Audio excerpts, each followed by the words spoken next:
आप सुधाकर सिंह को भूले नहीं होंगे।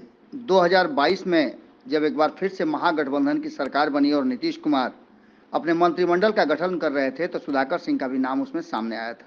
सवर्णों में से बहुत कम लोगों को दिया गया था, लेकिन सुधाकर सिंह सवर्ण कोटे से मंत्री बने थे। कृषि मंत्रालय उन्हें दिया गया था। इस मंत्रालय को लेकर के जैसे ही काम शुरू किया सुधाकर सिंह ने, तो बहुत सारी अनियमितताओं का खुलासा हुआ, जिसको लेकर के वो काफ़ी एग्रेसिव भी हुए और उन्होंने नीतीश कुमार से भी इसकी शिकायत की। उन्होंने स्पष्ट तरीके से कहा कि ये विभाग जो किसानों को 70% हमारे यहाँ कृषि उत्पादन होते हैं और उसी पर हमारा पूरा जो कहा जाता है रेवेन्यू असर करता है और लाए आता है, तो उसके ऊपर विशेष ध्यान देने की जरूरत है और उसमें व्याप्त जो भ्रष्टाचार है उसे समाप्त करना होगा। इस बात को बोलते बोलते वो ये भी बोल गए कि मैं इस विभाग का मंत्री हूं, इसका मतलब उस भ्रष्टाचार का मैं टीचर हूं, मास्टर हूं, लेकिन इस भ्रष्टाचार के सबसे बड़े प्रधानाध्यापक आप हैं।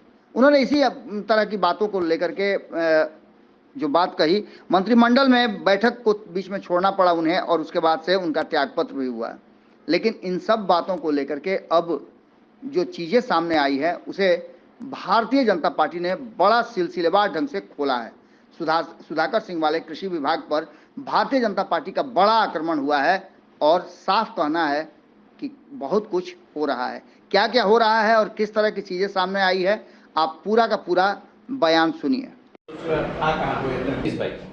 बिहार में सुखाड़ की स्थिति है। सरकार ने डीजल अनुदान की घोषणा तो जरूर की है, लेकिन आपको लगता है कि धरातल पर किसानों को डीजल अनुदान का लाभ मिल पाता है या मिल पाएगा?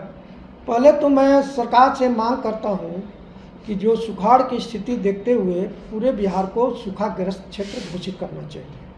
और जहां डीजल अनुदान की बात है तो डीजल अनुदान तो हर एक बार ही देते थे, ऐसा नहीं कि कोई नया काम किए हैं, लेकिन उनको श्वेत पत्र जिला स्तर पर जारी करना चाहिए कि किन किसानों को हमने डीजल अनुदान दिया। मेरे जानकारी में जो भी डीजल अनुदान अधिक जो दिए हैं वो सब पेपर पर और उन्होंने बंदरबाट की है उनके सरकार के लोगों ने, चाहे उस पर जो बैठे हुए हैं जिला स्तर पर या जैसे कहा जाए, तो ये तो बंदरबाट का बहुत बड़ा केंद्र बन गया है। आगे आप देखेंगे जब इंक्वायरी करेंगे एक जिले का तो आप देखेंगे कि डीजल अनुदान उसी को मिला है जिसका कोई ज़मीन नहीं है, जिसका कोई खेती से लेना देना नहीं है, तो वो अपना अपना दोनों सब लोग बैठ के ऊपर से नीचे तक बांट लिए, लेकिन कहेंगे कि हम डीजल अनुदान दिए। तो मेरा आग्रह यही है इस सरकार से कि पहले जो डीजल अनुदान 2-3 बार दिए हैं, 2-3 टर्म में, उसका श्वेत पत्र जारी करें। अभी फिलहाल क्या चाहते हैं, क्या सुधार होना चाहिए?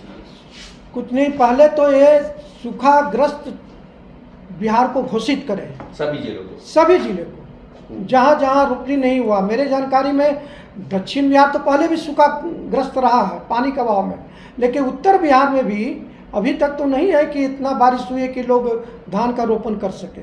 इसीलिए देखकर, बातचीत करके, रिपोर्ट मंगाकर आप बिहार को सूखाग्रस्त क्षेत्र करें और उसके बाद सर्वदलीय बैठक बुलाकर जो पार्टी का सबका विचार आता है उसके उस अनुसार आगे किसानों को लाभ पहुँचाएं। क्या किसानों को आर्थिक सहायता भी मिलनी चाहिए? एकदम निश्चित मिलना चाहिए, क्योंकि जब धान रोपनी होता है तो एक खाना और दूसरा कि बेटी का ब्याह से लेकर जितने भी उनके घर में साल भर में जो फंक्शन होता है वो सब का आधार है खेती। जो किसान है, अब खेती ही नहीं हुई, धान ही नहीं हुआ, तो निश्चित रूप से उनको आर्थिक मदद मिलना चाहिए।